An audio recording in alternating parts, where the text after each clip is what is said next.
to today's history, Upper Ohio Valley. We have a great conversation about to happen. I think you're going to all enjoy it. Our special guests today are Vietnam veterans, both of them. Both of them happen to be friends of mine. And one is John Puch on my left, which would be your right. He's a former Air Force pilot, Captain, Mr. Puch. And also Green Beret Sergeant Bill Carpenter. Both of them served in Vietnam. I think we were talking earlier about 51 years ago. Yeah. So what we're going to do is go back a little bit on the time so we can get into Vietnam and what was happening. So March 8th, 1965. Going back to that date, and the first American combat troops were arriving there. The 9th Marine Expedition Brigade waded ashore at China Beach, north of Da Nang. That was March 8th, 1965.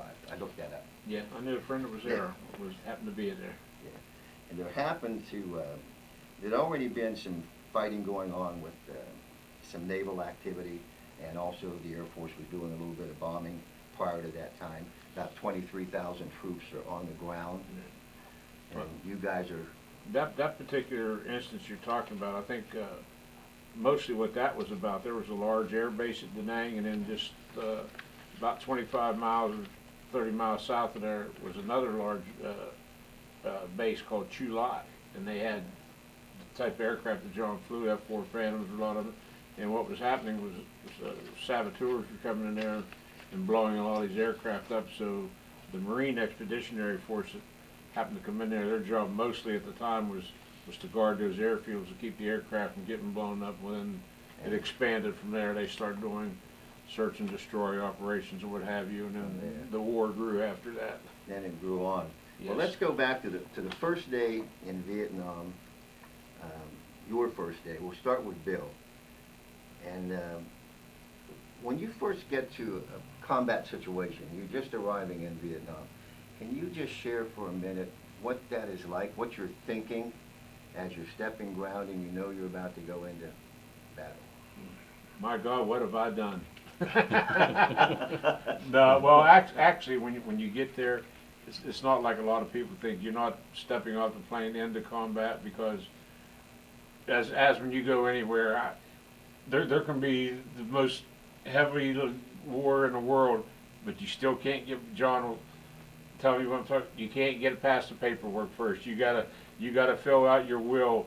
Who do you want to take care of your body if you're killed? Do you want your parents notified if you're wounded? All this, and then you have to go through, like I say, you got to get all these shots. You got to see the doctor. You got to go through this thing like a proficiency course where they teach you the do's and the don'ts about Vietnam. So that really takes about the first week of it, which is good though, because it acclimates you. Because I went from here to where it was snowing and everything to where it's about 90% humidity and 100 degrees and everything. So so that gave you a few days to get acclimated to what was going on. So you're working your way through the process, right? And what's going through your mind? It's just like pay attention to what they're trying to teach you, because the thing that what you're talking about, the first thing, and I'll take this to my grave with me, but the thing that I remember more than anything about anything, the plane that I'd been on for like 18 hours or something, getting there. Well, when it was a C-141 jet, which is a lot like the civilian version of a 707 at that time, and I walked down the ramp and get off this. Well, probably 50 yards away, there's another runway, and there's a conveyor belt, and on this conveyor belt, there's American caskets with flags on them being loaded onto this other aircraft, and it's just like games are over, training. This is real now. It got real. Yeah, and that there just and that made it real, and because I know I almost got in a fight with a couple of GIs, because some of them was actually laughing. They was telling these new guys, yeah, that's what you're going to look like here pretty soon and everything. And I turned around and grabbed this one guy and said, don't ever say anything about anything like that. You want to joke about stuff, you don't joke about that around me, And Yeah. So, but That's yeah, pretty, that made it real, huh? that made it real when you seen that conveyor belt with. It wasn't just one or two. I mean, there was, there was a whole conveyor belt full of them. They were loading this aircraft, so they'd had a sizable battle somewhere. Because I mean, there was probably 40, 50 caskets or whatever getting loaded on. Wow, that wouldn't be anything to joke about. I'm going to switch over to John here. Now, same thing. You're just getting there. You're fresh in, stepping in on the ground in Vietnam. What's your reaction? What are you Okay, thinking? my first day in Vietnam was not too long after those Marines landed at Da Nang. It was late summer of 1965, and our unit was designated to go in and open up Cam Ranh Bay, the newest air base in Vietnam. And it was a surprising thing. I expected a little more than aluminum runways and taxiways and tents and mess kits, but that was not what Air Force was used to, is eating out of mess kits and living in tents. But that's what we had at Cam Ranh Bay. And it was a couple of days later that we've got flight operations going and started bombing and strafing, and it was a hurry up kind of thing, and we worked from daylight till dark. There was very few lights around at Cam Ranh at the time. We were operating off generators, and it was a real eye-opener to be there and not be in facilities that we're used to in the Air Force Base. that was my first time in Vietnam, and it was, like I say, a couple days later you were briefed on missions and off on missions, and it was the start of the war for us. And Cam Ranh Bay was on a peninsula, so it wasn't like we were out in the jungle. We were on a sandy peninsula, and there was very little vegetation on it. Very little was left after they sprayed it and killed all the vegetation that was there. And that was the sole purpose. With the Agent Orange, is that? Agent Orange was, I didn't find out till much later. What that was. What that was. But the little vegetation that grew in that sand was wiped out by the time we got there. And the sole purpose of us being there was to get the flight operations going for a unit that was going to come in later in December. And that was 2 or 3 months later that we had flight operations going, and we were still operating off of temporary runways and temporary facilities all the while we were there. And the 12th Wing came in, and they had 4 squadrons, and all of a sudden it was a real busy operations. Is that when it got real for you? Is it? No, it got real quick. The first mission was real. That was a close air support mission with the Army, the 1st Capt, and they were in a real serious situation, and we were in a situation that we were talking to a forward air controller, and he was pretty much letting us know what was going on the ground, and the foliage was so thick that you couldn't see anything that, as far as troops or vehicles or guns or anything. It was strictly on the radio and by signals of flares and smoke bombs and that type thing. So it was a real... And this is what you were flying into? This is what we were... Well, the smoke and the flares were directional devices to tell us where to bomb and where to strafe. And that was a... So this is your first scrape? This is my First flight and my first mission. And it happened to be the 1st Cab's first real mission too, because they were not expecting anything at that time. And all of a sudden they were engaged with the North Vietnamese, and that was the first major engagement for the 1st Cav, the Army 1st Cav also. So what was going through your mind when you realize where you are and what you're doing, and it's like it really gets real? What's John Pooh, the pilot, thinking? Well, thinking, number one, I can't see anybody on the ground. I got to listen to what they're telling me, and I don't want to hurt anybody. I want to help them as much as I can, but I don't want to, we call it a short round. I don't want to have a short round to hurt anybody on the ground. I want to do whatever I can to support the mission. And they're calling And the first bomb is really So when you say you don't want to hurt anybody, you're thinking about our side. our side. We don't particularly care much about the enemy. The other We want to help out and eliminate as many of the enemy as possible, but without doing any harm to the guys on the ground. And that's a number one issue, is to get the bombs where they want them and get the strafing where they want them, but do it in a fashion that won't hurt any of the troops on the ground also. And it was, So that's a big concern for you at that time. it was a major concern. And you feel really good about what you're doing because of what the fact is telling you on the ground, forward air controller on the ground. You feel good about what you're doing, and once you're out of bombs and ammunition and you have to leave, you feel like you've really done something worthwhile. But then by the same token, I have to leave this. The battle's still going on, but I can't help anymore. I'm out of ammo. But you got to think there were airplanes stacked up above, and they told us what the next one in was, but I can't recall. It seems like it was a Navy A4 was above, ready to come in, and they said there's airplanes stacked up above, so you've done. You had to get out of the way. And So let's stop right there with you now. That's your first experience, and you're on your way back from that. Now we'll go back to Bill.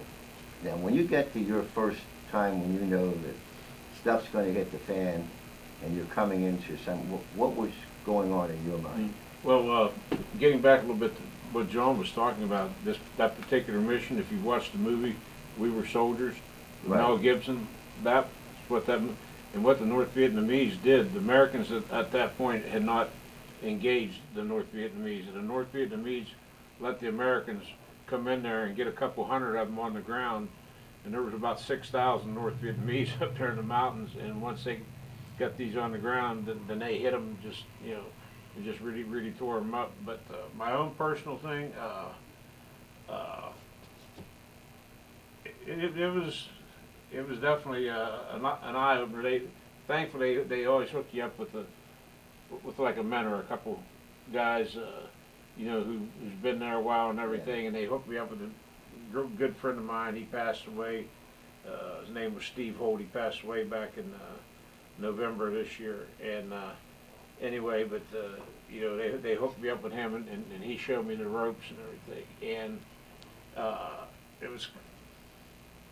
it's nothing that I'm proud of or I like to talk about or anything, but it's just one of them things that happen. I mean, because it's the first time that you know that, you know, you're not firing blanks anymore, and you know that you're actually going to kill somebody. Yeah. And myself and another guy from Kansas, we were on this patrol, and like I said, I was on a recon team where we'd have like anywhere from 6 to 10 guys, and I think this particular day, I think we had like 8 of us. And anyway, so we'd taken a break.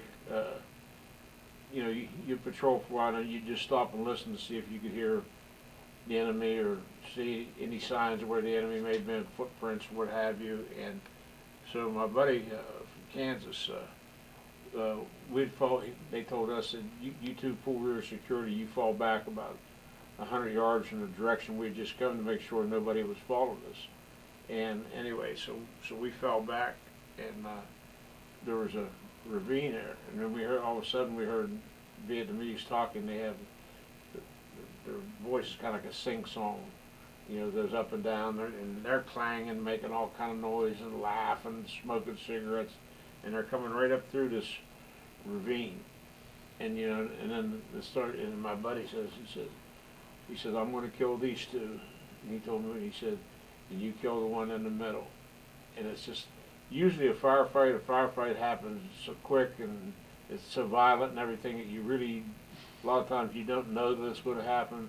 But in this particular case, I knew we were going to kill these guys, and we're just waiting for them, you know, to get closer. So finally, when they got to within probably about 30 yards, you know, and where they were at was really a stupid place to be, tactically wise, because we're up on the bank and they're down here in the ravine right below us. And so, I mean, we shot them and, you know, threw a grenade down, but the part it bothers, I mean, because you're just on such an adrenaline rush after something happened like that for the first time. But anytime something like that would happen, you would always go through their personal effects to see what kind of, you would secure their weapon, take their weapon. Intelligence would try to run the serial numbers on, see where that gun was made at, or see if it was Russian, Chinese, what have you, and any personal effects they may have on them, wallets or anything. And this particular guy that I'd shot, he had a picture of him and his family, I guess up, and a little girl on his knee and everything, and that bothered me, Yeah. and of all things I got to thinking about was my grandmother out in Barnesville, because I'm getting thinking, because she was such a nice, gentle, kind lady, would never believe in killing or anything like that, and just, but, it was just one of them deals, it had to be done, Yeah. and just, But it's shocking and hard to do, but it has to be done. yeah. Which is, I think that's what I hope our viewers understand. These, what we're talking about, are real, live combat experiences, which are very difficult. Well, let's put it this way, if they'd have been up there on the bank and we'd have come, me and my buddy had come They would've out killed there, you. they would have killed us. Yeah, that's what they were doing there. They were there to kill you. Oh, absolutely, Yes. absolutely, just, And that's, in yeah. fact, we got in a sizable firefight later on after that because, must have been some of their friends that was alerted to the sound of the gunfire and everything, and we got into about a half-hour battle there and everything, a few more people. None of us got killed. I think we had maybe somebody got slightly wounded or something, but we killed a number more of them, and it's just one of them Yeah. things. Let's go back to John's in his airplane, and that's his job, and you're on the ground, and you two in battle have to coordinate in the fight sometimes.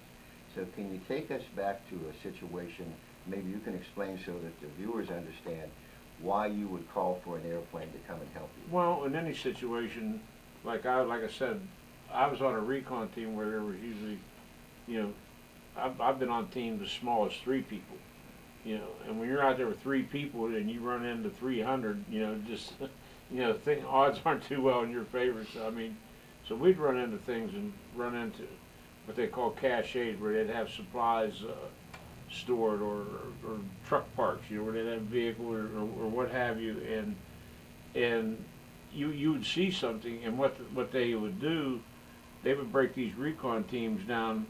They would saturate an area, let's just say they'd put 4 of them in let's say a couple square mile area, and let's just say team 1 would patrol this sector, team 2 would patrol another sector, and then later on you would, you get on the radio and did you see anything in your sector and everything, and then if you did happen to come across, I know one, there was kind of humor in it in a way. We come walking out, and we start to step out into the open, and there's bleachers, and there's all these North Vietnamese that are sitting in the bleachers with their weapons, and they got it's like you're looking back at Fort Bragg, North Carolina. And I mean, because they're taking a class of some kind, and so we hurried up. And we got back inside the wood line. Well, then we got on the radio because there was too many of them for us to gauge, and we got on the radio to the forward air controller, who flew in a small plane like a small Cessna,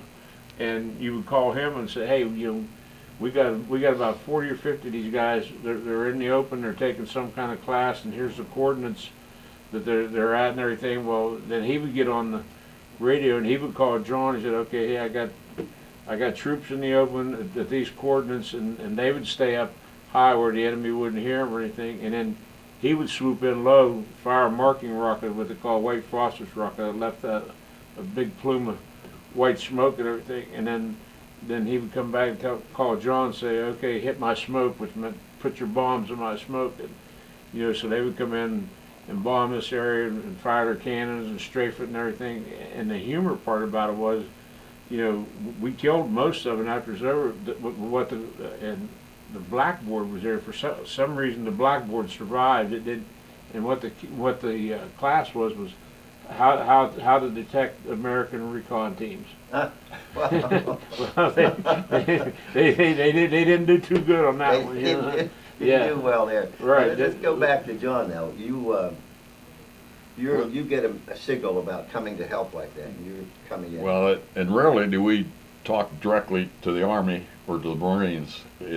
It's usually they talk to the forward air controller, like in that small aircraft, or there would be an Air Force guy that's on the ground that's a forward air controller, and he'd be talking to us. It would be unusual to talk directly to the Army or the Marines, but so we usually, and probably more often than not, we'd talk to the guy in that light airplane like he's talking about, and he'd put smoke out, and they would give us a direction from that white phosphorus smoke as to where to hit. And then from the first bomb, then they'd give you directions from that, which direction to go, and it'd step various directions and corrections to get precisely where they wanted you to hit. And and more often, we did direct air support. We would be hitting somewhere outside the troops to get the enemy before they got within range of the troops. So hopefully the forward air controller or the intelligence would pick up the information before they got to engage our ground troops. And like the first Cav, on my first mission, it didn't take long for the enemy to figure out that they're being outgunned here after a while. So they started maneuvering to head back toward Cambodia or Laos. And we were, day after day, we would keep stepping back and trying to locate those troops as they were heading back to safer territory. And it was the forward air controller that would try to keep in contact with us from troops on the ground and then from the intelligence from the air. As we were talking earlier about how difficult it is to know that you're going to have to kill somebody in a battle, when you understand, I think, the reasoning of why we were there and what was going on, it helps a little bit, I think, to understand. After Vietnam was over, long after, in the 90s, in the 1990s, I had a Vietnamese lady come to me and ask me to write a letter to the editor for her. And she was very emotional about it and wanted to make sure it got in the newspaper. And what she told me was that what was going on, the Viet Cong were coming down from the north, Ho Chi Minh sent them down, and she lived in that area, and they would come in, the communists, and as soon as they got into their house, they'd go to their homes on the farms that they lived on. She said they came in and they murdered all the boys. Her husband, her dad, murdered them just right in front of them. Then they raped the women, and they wanted the land, and the women who were there, if they decided they wanted to keep them as a slave to work for them, they got to live, and the rest of the women they killed. So when you think of it in terms of this is what kind of people you were dealing with, you understand why you have to use some big force to take them out. Well, not only that, but this one particular area we worked in where you were talking about the Marines coming ashore at Da Nang and everything. Mm-hmm. Well, to the west of that there's a great big valley. It's called the Song Bay River Valley, and it's one of the biggest rice producing areas in Vietnam. But for years, I mean, not just a year, years and years and years, people in that area, they produced enough rice to feed all of Asia, but yet the people that lived in that area starved to death because the communists would come in. They would wait till the rice got ripe, then they would come in and make those people that lived there, the farmers, harvest that rice, and then they would take that rice, they would ship it back north. They would feed their troops with it, but then what was left, they would also ship it back north to China to give China rice for the Chinese, giving them weaponry, and for the Russians also. So it was it was a sad situation to watch these people just leave them there to starve. Yeah, to be there to starve. I mean, and some of the things that you would see. I mean, you just you just can't believe some of the things that you would see. Yeah, this is the kind of stuff that our media never reported on in that time. They didn't tell you about the hardship of the Vietnam people. I wanted to go on with maybe we'll start with John. What was the most intense experience you had in Vietnam? What you can recall? I'm sure there were more than one, but is there one that sticks out in your mind? There's some missions that were really heartwarming as to what you did, what you accomplished, and other ones that were really adrenaline pumping missions. And I guess the heartwarming one was being on the rescue team to get Major Breckenridge and Joe Merrick rescued, and fortunately the helicopters went in and they got him out. And since Major Breckenridge was our flight lead, he was off on an R&R after the rescue, and the day or two later we were on a mission up north. We call it downtown. Anything around Hanoi was downtown.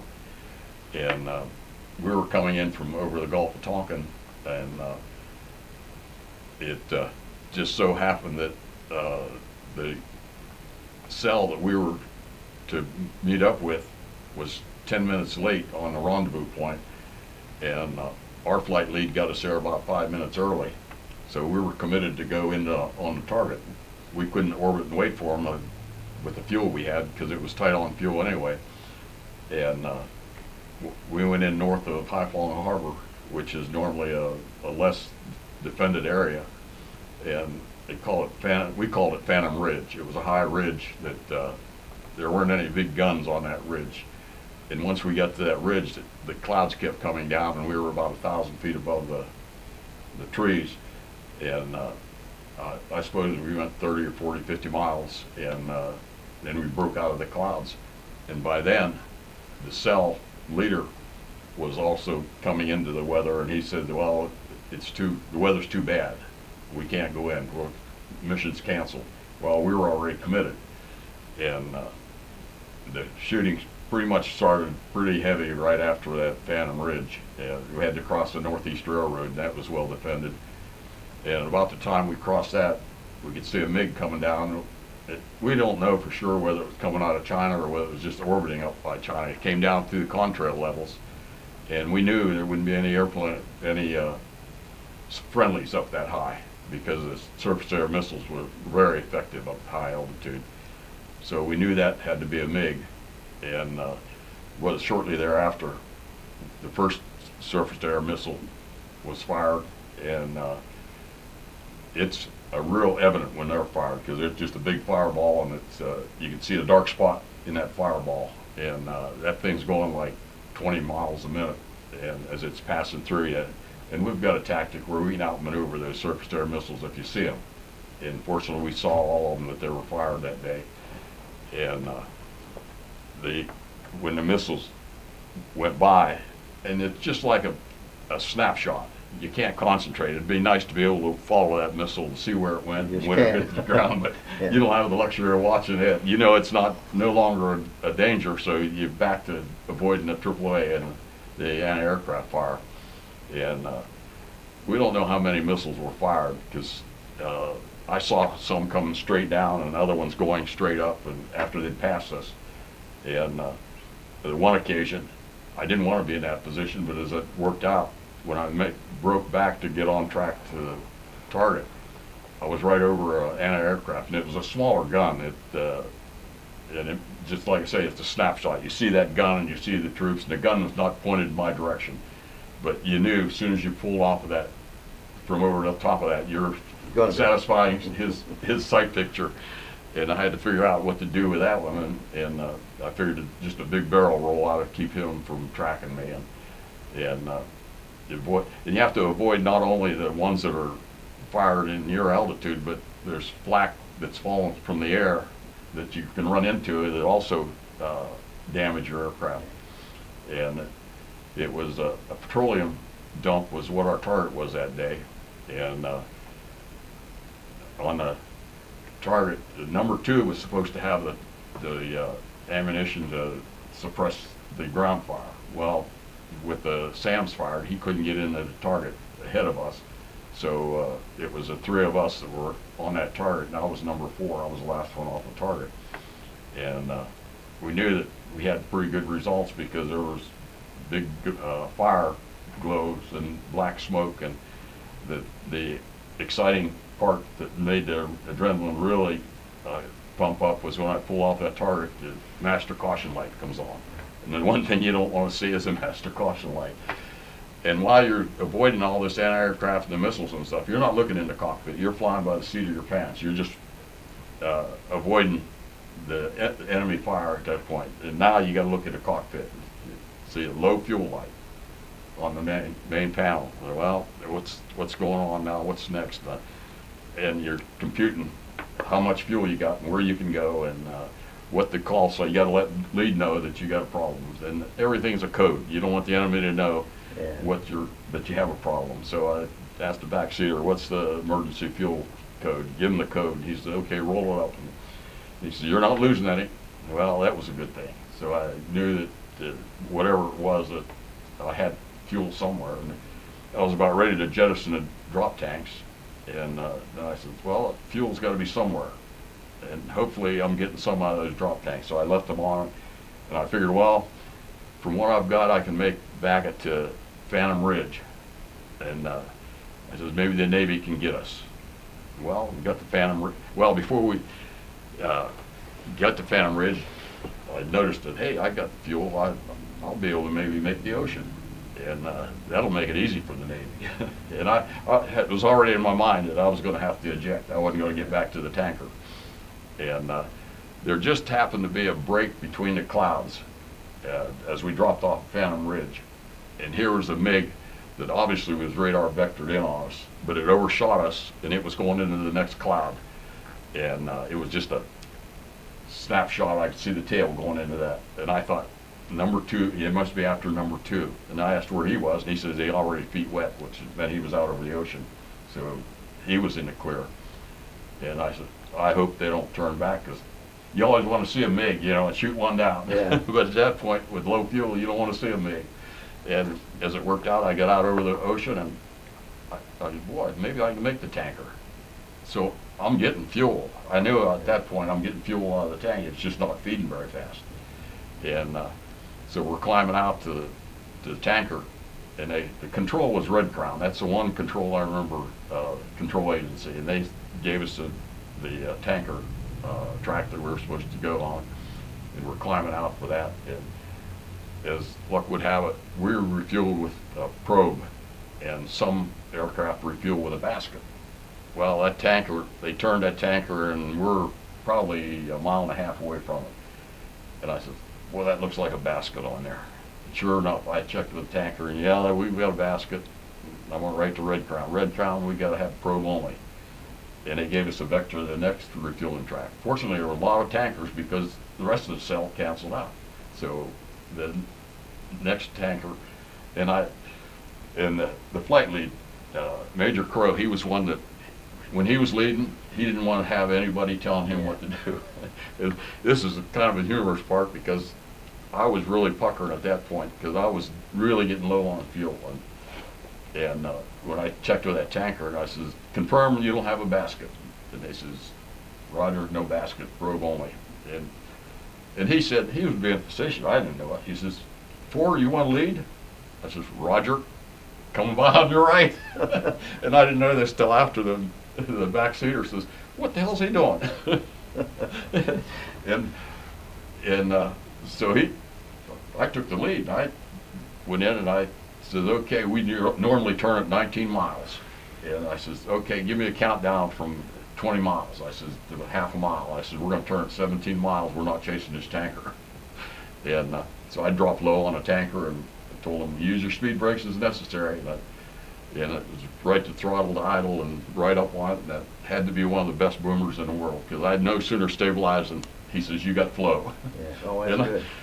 And So you got out of there. I had 700 pounds, about 7 minutes of fuel left when I got on that tanker. That's not much. That had to be one of the, and a lot of them are hairy, kind of get the adrenaline flowing, but that from the low fuel light on was the adrenaline pumping.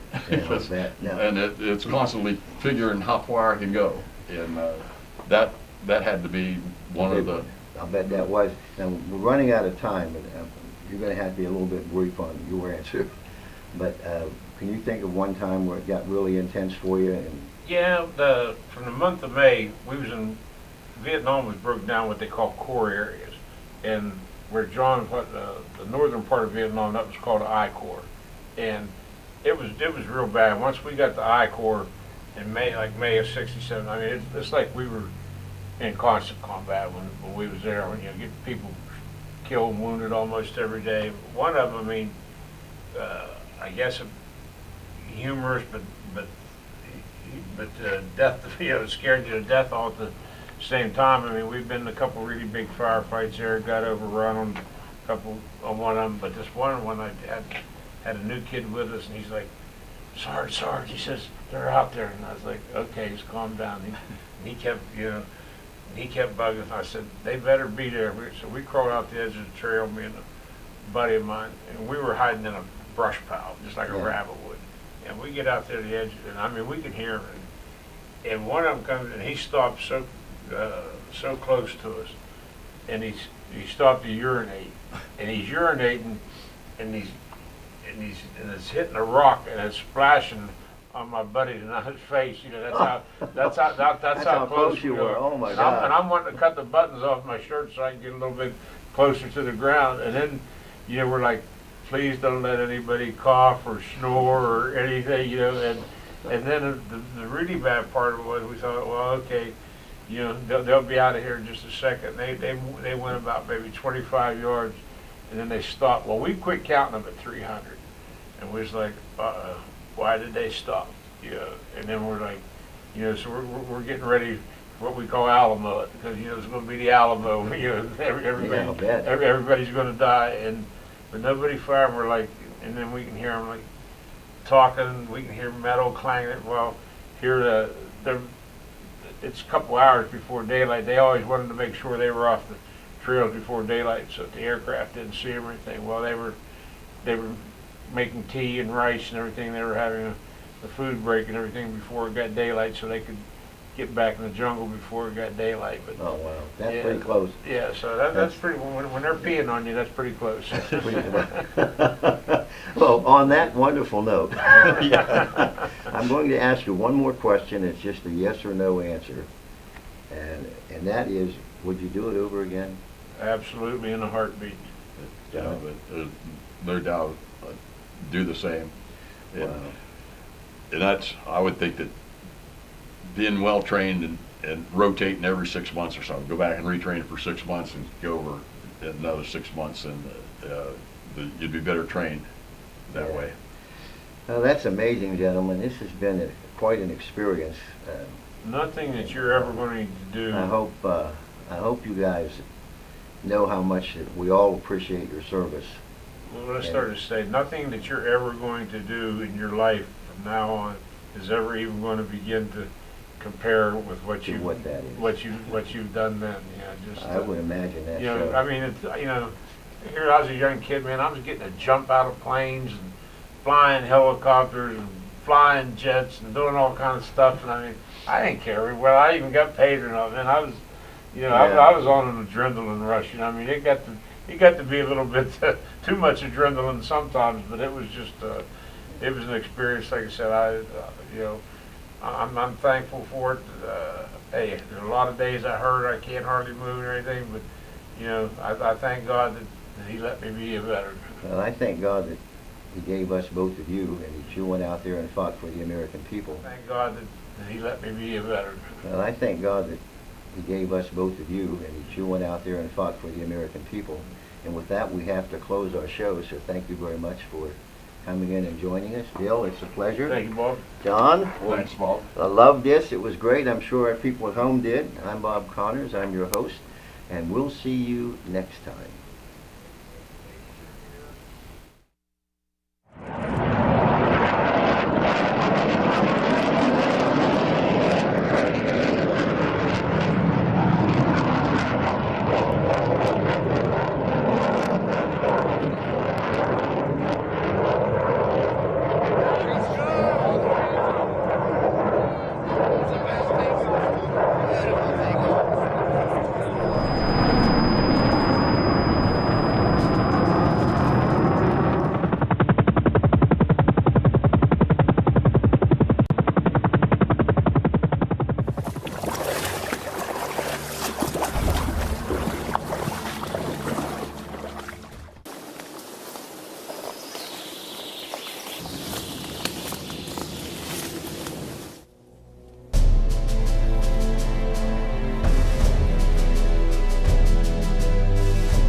We have some new guests. We turned in from our military guests to more military sort of guys, ladies.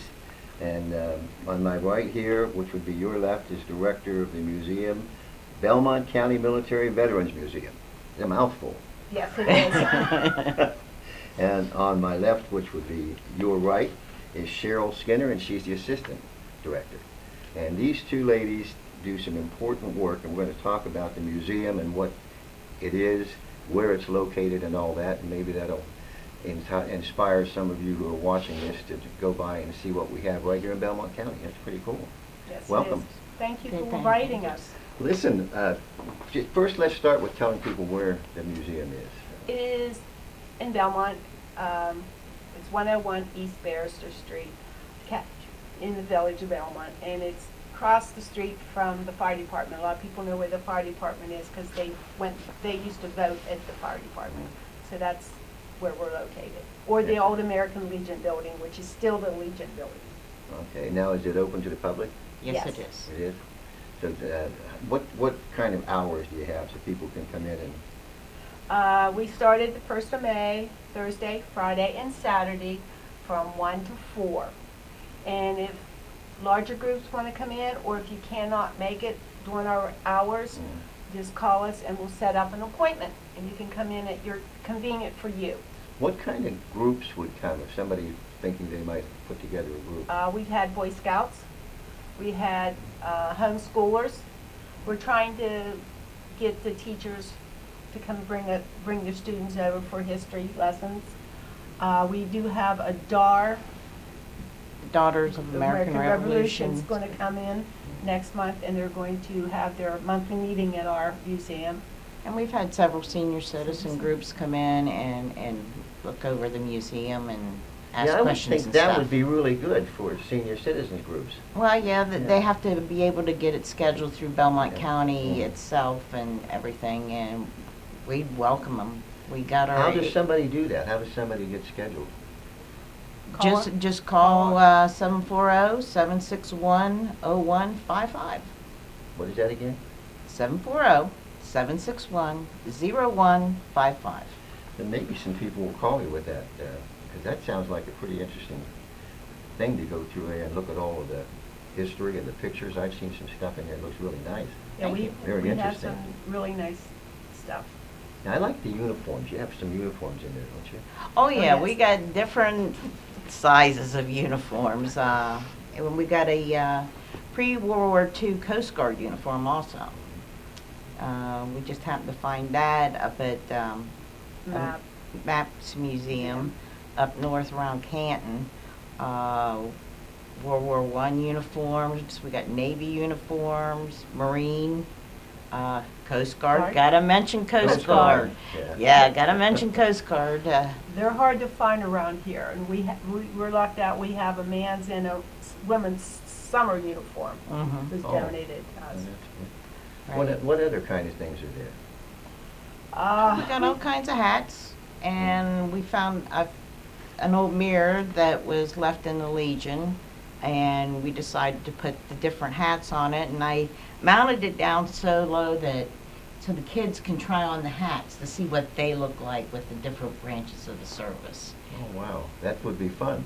Well, this way it gets the kids involved in everything, because they need to learn that the price of freedom isn't free. Somebody paid the ultimate price so Right. that they can play on their little computers, their phones, and whatever. And that's what our main goal is, to teach the future generations that these men and women signed a blank check so that they can have the liberties that they have now. Yeah. They didn't, and we're slowly losing those by all the radical groups and stuff. But we need to thank our veterans every day for their service. Yeah, I would agree with that. That is the mission, is that? Yes, right? that's our mission. And so you hope to help new generations understand what happened. Correct. And so you use the museum as a way to say, here's what went down. Yeah, this is the way to educate. A lot of people, the younger people would learn by looking than asking questions. And maybe that will spark their curiosity to understand what the veterans did, how all this was accomplished. And education of the new generation coming up. And thank the veterans that come in and, you know, they see it. We had one Vietnam vet looked at our Vietnam War, and he said, he looked at it and he says, I gotta get out of here. He was so impressed with it that it brought him to tears. Wow, that's pretty intense. That's pretty intense, but it's so important, and I think what you said is really so important for everybody to understand that freedom is not free. Right. Correct. There's These a men- heavy price paid. Right, these men and women, they sign a blank check. They're, you know, and they just go and do it for the love of country. Yeah. And you can't fault them for that, you know, and it's like, we had the Welcome Home Vietnam's Veteran Day, and we got some feedback, but it's a time right now to heal. Not everybody felt that way Right. when they came home. Don't punish us all. I love my Vietnam veterans. Yeah. I have a cousin that his name's on the wall, his remains has never been found yet. And I love my Vietnam veterans. And if I see one out, I don't care who it is. I'll go up and hug and give them a kiss and say, welcome home. Good, that's And what they thank need. you for your service. I said, and that's a kiss, not a spit. And I appreciate you. That is great, that is great. Is there, who runs the museum, by the way? We do. Sure, We yeah. both do. You're the whole team? No, we have a couple other volunteers, but I was asked by our former commander of the Belmont Legion if I would help him out. And I said, yes, I'll help you out, whatever you need, just, you know, call me and I'll do whatever. Then a couple months later, he passed away. And it was just, okay, Kim, you take over. And for the 1 year, wasn't a whole lot done because I was working full time. Then Cheryl said she would help me out, and we did things, and we kept moving on, and I write the grants and try to get things done. And That's when I found out I was the assistant director. But aren't we lucky that you two ended up doing this? We work so well Oh, together. yeah. I mean, we were on the same brain wave and everything, and usually we come up with the same ideas, just in a different Different way. roundabout way. Yeah. But everything's just clicking. yeah, That- it's that's amazing really how she might come up with an idea, and I'm not real impressed with it. But then when you see it, Did- you're like, wow. Yeah, then we can do this to it, and it works out wonderful. good. Yeah. And She's the squeaky one, and I'm the wheeling dealer, so we Hey, work well together. That's good, that's good. You have the whole team put together. Is there anything else you'd like to add? I think give the address again once so that people remember how to get out there. It's 101 East Barrister Street in Belmont, the village of Belmont. If you come out of the 209, 208. 208 exit, turn left, go all the way to the end of the road, you will see a sign that will say which direction. Go up to the next stop sign, and there is another sign that tells you how to get there. Then just go straight through Belmont, right down over the hill from the post office. There's another sign that tells, and it says, then go straight up. You'll see us. That sounds It's great. the old it's American Legion Legion. Post 312. The Good. building was built in 1869 and was the first United Methodist church. Oh, that's worth going out just to see that. That's an old. Yes. Well, the Legion purchased it from the United Methodist Church in 1935, I believe, 35, 36, and they had their first meeting in the museum main room, July 6, 1936. Wow. So there's a lot of history there. I And they're bet, coming I up bet. on their 100th anniversary, and we really want to make this happen for the guys. Well, let's hope that we've reached a few people and that they come out and see you guys. I Oh, hope okay. they do, and we're on Facebook and visit our Uh-huh. website also. And what is your Facebook page, name? Belmont County The whole thing. Military Veterans Belmont Museum. County Military Veterans Museum. Right. That But is the a mouthful. website's easier. It's .org. bcmv.org. Well, with that, I'm going to say thank you very much for coming out Thank you and again joining for us. inviting us. This was very nice. Thank Very you for having appreciate it. us. I'm sure that our viewers at home learned something here. I did. I think that sounds like If they a really have any fun thing. questions or whatever, then feel free to Thank you. email us or call us. And we want those military pictures so we can get you up on our heroes wall. Yeah, well, that's a good thing you mentioned that, because there might be people who have some of those. Yeah, we don't, if it's anything tied up with military, we accept We all don't turn gifts. anything down. We accept all Okay. gifts. Well, that's great. Well, thank you for joining us this evening. This has been a really interesting Veterans Day. This is today, I can't even talk today. Today's History, Upper Ohio Valley. I'm Bob Connors, your host, and I will see you next time.